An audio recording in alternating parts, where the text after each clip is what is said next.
Chad Ridgely from Washington, D.C. You guys know where that is, right? Oh my God, that makes me so happy because I found out that since I moved out here, not a lot of people actually know where that is. I was talking to this chick the other day. I said, hey, I'm from D.C. And she goes, wow, I got family there. And I said, really, what part? And she said, Seattle. I took her home immediately. Oh yeah, DC was great. It was a little bit crazy though. It's a lot of crime there. I mean, we were the murder capital of America for a while. All right. All right. I'm sad to report that we've lost that title, but we are working hard to get it back. We've been pumping up the shootings and stuff. There's shootings all over the place over there, even in the schools. Like Virginia Tech had 2 school shootings. In fact, I was just reading the other day, and this is a true story. I was reading the other day, Virginia Tech got fined $55,000 for failing to notify the other students that they might get shot.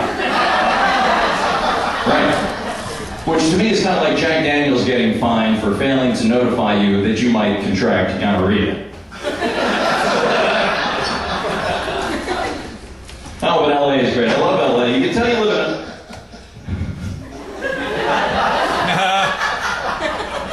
My Bible didn't have the warning on it either. Right?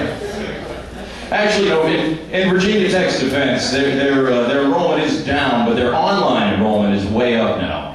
And I attribute that to their expert marketing campaign. I don't know if you've seen the commercial out here, but it's something like Virginia Tech Online University. Because you can't get shot by a crazed gunman in an online classroom. All right. But I do love LA very much. It's my home now. And you can tell that you live in LA when you start to see commercials on TV for rehab clinics. You didn't see those back east, but I saw one the other day for a rehab clinic in Malibu, and the name kind of stuck with me. It was called Cliffside Rehab.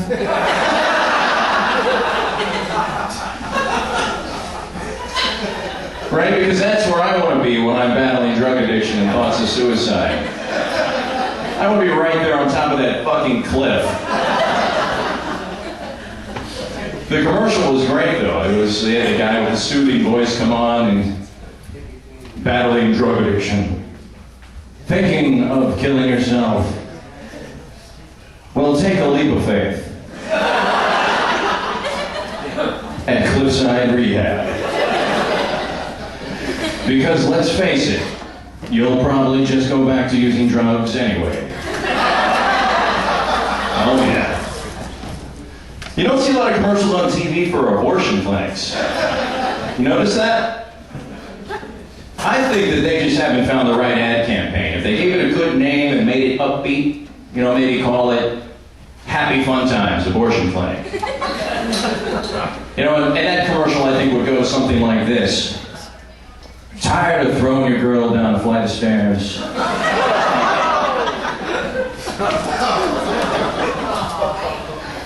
Tired of taking her on the loop-de-loop 28 times in a row? Tired of trying to sneak the morning after pill into her Lucky Charms? The green ones, baby. Then come on down to Happy Fun Times Abortion Clinic, because we bring out the kid in you. Oh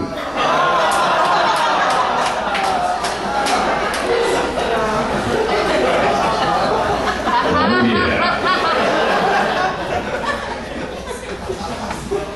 I love commercials, I love infomercials too. Infomercials are great. I found it on the target demographic for most infomercials, I think, though, which is why I now own 4 Snuggies. Anybody have a Snuggie in here? You guys know what a Snuggie is? This man has a Snuggie. Snuggies are awesome. They're just like that big, furry blanket you can kind of sweat and gestate in. Yeah, you don't have to do anything. It's amazing. It's a very successful product. They're so successful, in fact, that they got ripped off by that company in Canada. Speaking of Canadians, yeah. They got ripped off by that company in Canada. It was, they started selling the Slanket. The blanket with sleeves. If I was going to rip off the Snuggie, I would do it a little bit differently, though. My commercial would be more like, not a Snuggie, not a Slanket. Introducing the Spanket. The easy access jerk-off blanket for men. Comes with pockets for tissue and lube. Your mom loves the easy cleanup. No more questionable socks or crusty towels.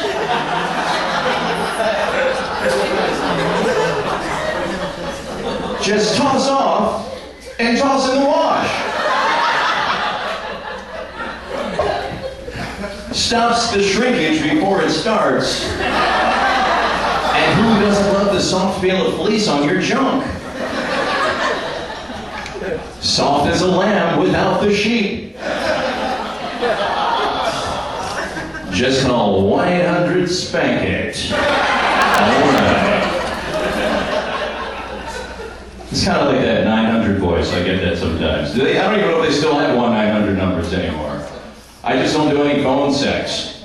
Like, actually the most phone sex I have is just because AT&T keeps fucking me with my iPhone. Oh yeah. I got an anonymous note the other day from my neighbors. Everybody ever have that happen? You get an anonymous note from your neighbors because they don't have the balls to tell you that, you're doing something to offend them. Anyway, apparently they left me a note that said, "You woke us all up last night with the sound of your sex. Please be considerate. Signed, all of us." All of us at Coldwater Apartments. P.S. Please be considerate. Really? I read that, I was like, really? Be considerate to me, okay? I get laid twice a year. You can't tolerate that? I mean, shit, I only last 35 seconds. Car alarms take longer to finish than I do. Please be considerate. Man. I've left my share of nasty notes, though, anonymous notes, too. I left one the other day. I was at Ralph's. I was doing some grocery shopping. I was in a real hurry. Rush outside. Somebody's blocked me into my parking space. I was so upset I actually let the air out of both of the front tires. I did. Then I got my pen out and I left him a little anonymous note of my own. And I was like, "Thanks for blocking me in, asshole. I guess you think you're all special because you're driving an ambulance." Oh, yeah. I'm Chad Ridgely, everybody. That's my